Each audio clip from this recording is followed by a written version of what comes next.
Assalamualaikum warahmatullahi wabarakatuh.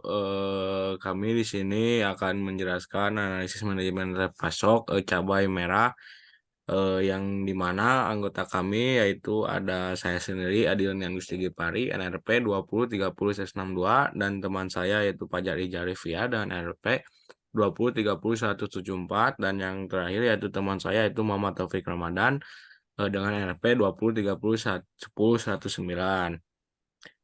Untuk penjelasan materi yang pertama yaitu akan dilakukan oleh rekan saya yaitu Muhammad Taufik. Ke Muhammad Taufik dipersilahkan. Di sini ada latar belakang. Saluran pemasaran tanaman cabai merah di Kecamatan Seberida memiliki tiga jenis saluran pemasaran. Saluran pertama terdiri dari petani dan konsumen. Kemudian untuk saluran kedua terdiri dari petani, pedagang pengumpul, pedagang pengecer, dan konsumen. Kemudian saluran ketiga terdiri dari petani, pedagang pengecer, dan konsumen. Pemukiman masyarakat di Kecamatan Sebarida sebagian besar berada jauh dari lokasi pasar. Hal ini menyebabkan pemasaran cabai merah di daerah penelitian menggunakan saluran pemasaran yang panjang.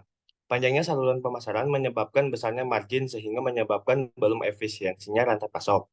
Kemudian dalam upaya memenuhi kebutuhan pelanggan, manajemen rantai pasok diperlukan sebagai pendekatan untuk menyatukan pemasok, pengusaha, gudang, distributor, serta pengecer secara efisien sehingga dapat memproduksi sekaligus mendistribusikan produk dalam jumlah, waktu, dan lokasi yang tepat sehingga mampu menurunkan biaya kebutuhan pelanggan dapat terpenuhi.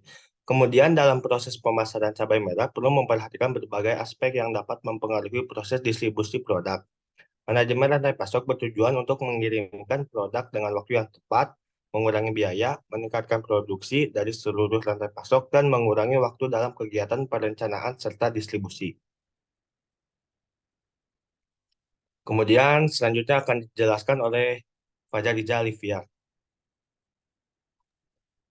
Selanjutnya, terdapat rumusan masalah yang dimana yang pertama itu bagaimana karakteristik anggota rantai pasok cabai merah di Kecamatan Seberida, Kabupaten Indragiri, Hulu, Provinsi Riau. Yang kedua yaitu bagaimana mekanisme distribusi rantai pasok cabai merah di Kecamatan Seberida, Kabupaten Indragiri, Hulu, Provinsi Riau. Dan yang terakhir yaitu bagaimana efisiensi pemasaran pada rantai pasok cabai merah di Kecamatan Seberida, Kabupaten Indragiri, Hulu, Riau, Provinsi Riau. Nah, tujuan penelitian ini yang pertama yaitu karakteristik. Karakteristik ini anggota rantai pasok cabai merah di Kecamatan Sebarida, Kabupaten Indragiri, Hulu, Provinsi Riau. Mekanismenya distribusi rantai pasok cabai merah di Kecamatan Sebarida, Kabupaten Indragiri, Hulu, Provinsi Riau. Efisiensi pemasaran pada rantai pasok cabai merah di Kecamatan Sebarida, Kabupaten Indragiri, Hulu, Provinsi Riau.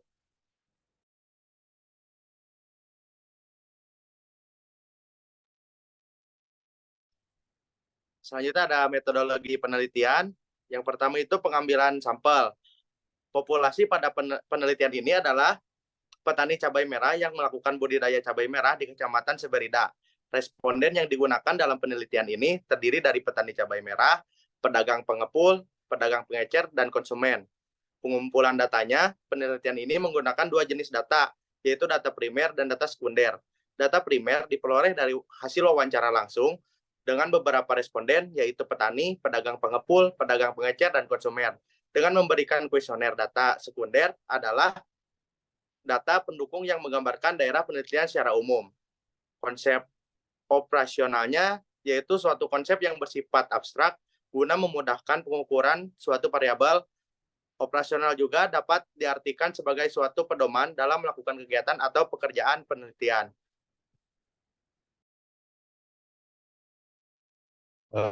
Kemudian ada analisis data.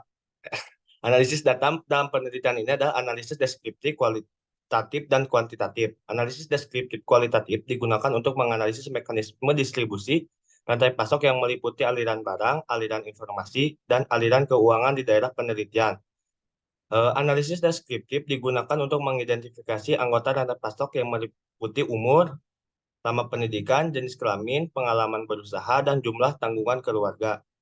Kemudian analisis deskriptif kuantitatif digunakan untuk menganalisis biaya distribusi rantai pasok, margin distribusi rantai pasok, farmer share, dan efisiensi pemasaran pada rantai pasok. Kemudian ada analisis karakteristik anggota rantai pasok yang meliputi umur, lama pendidikan, jenis kelamin, pengalaman berusaha, dan jumlah tanggungan keluarga. Analisis ini dilakukan dengan metode survei ataupun observasi di lapangan dan wawancara sampel. Analisis ini meliputi jumlah, rata-rata, serta persentase. Berikut terdapat tabel hasil analisis yang dilakukan melalui metode survei.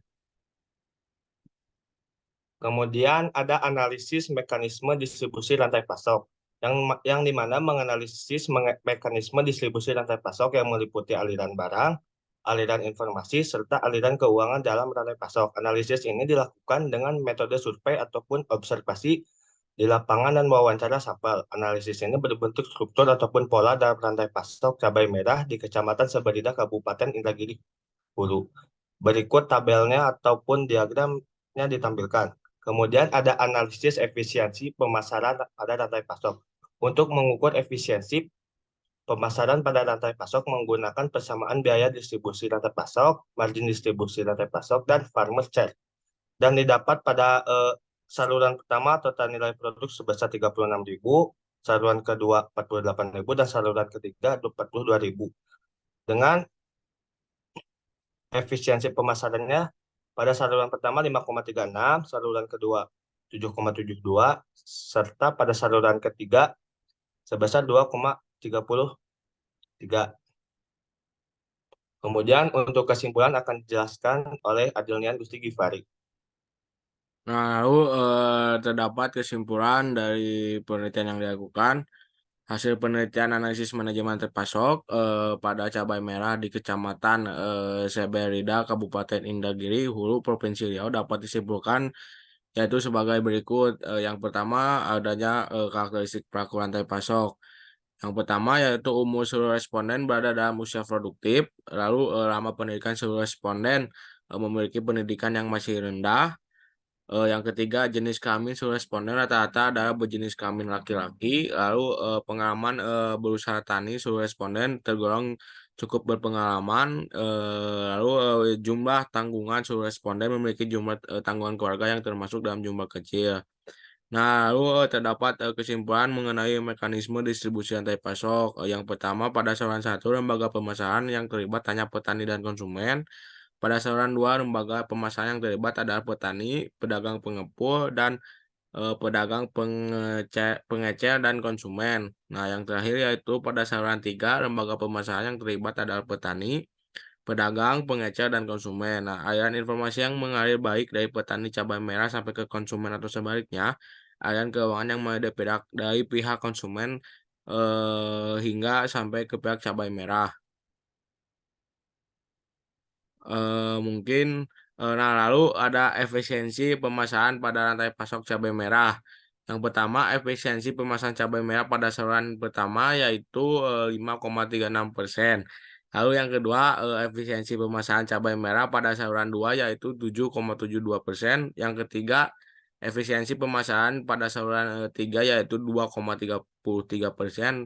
Nah, di mana dapat dikatakan bahwa pemasaran cabai merah di lokasi penelitian sudah efisien karena saluran pemasaran 1, 2, dan 3 memiliki nilai efisiensi yang berbeda pada kisaran 0 sampai 33%. Berdasarkan nilai bagian yang diterima oleh petani atau farmer share dalam saluran pemasaran 1 adalah 100%, saluran 2 adalah 83,3%, dan saluran 3 adalah 90,47%, yang artinya ada efisiensi karena pemasaran lebih dari 70%.